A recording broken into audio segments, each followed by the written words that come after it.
Alors la FEVAD a annoncé dans les chiffres de clôture 2022 que le secteur de la beauté et santé avait vu ses ventes en ligne progresser de 29% entre 2019 et 2022. Les produits de santé s'installent donc dans le e-commerce.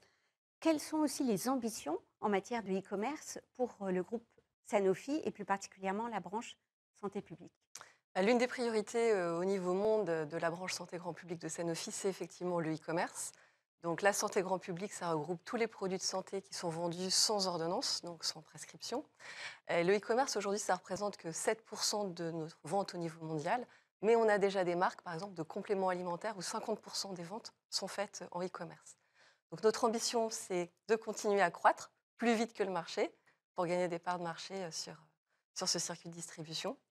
On n'a pas de site marchand en direct, sauf un, en fait, en Corée du Sud, sur la marque Sanofi.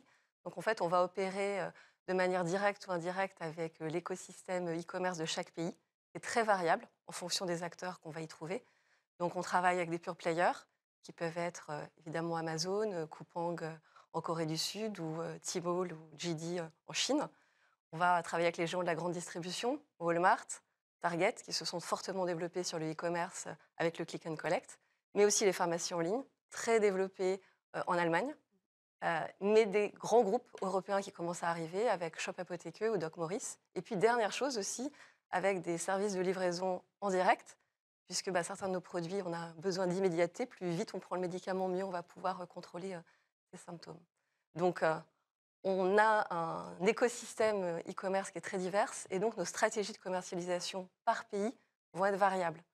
Et d'autant plus que, étant sur des produits en fait réglementés, selon les statuts médicaux, la réglementation du e-commerce va être différente. Donc, approche locale très différenciée. En revanche, au niveau monde, nos enjeux, c'est d'adapter notre offre produit aux exigences du e-commerce, en particulier aller sur des formats qui vont être plus gros, assurer une bonne disponibilité et visibilité de nos produits sur les plateformes, et puis aussi investir dans ces plateformes pour générer un maximum de conversions, et cela de manière intégrée avec l'écosystème digital, parce que nous sommes dans une logique omnicanale.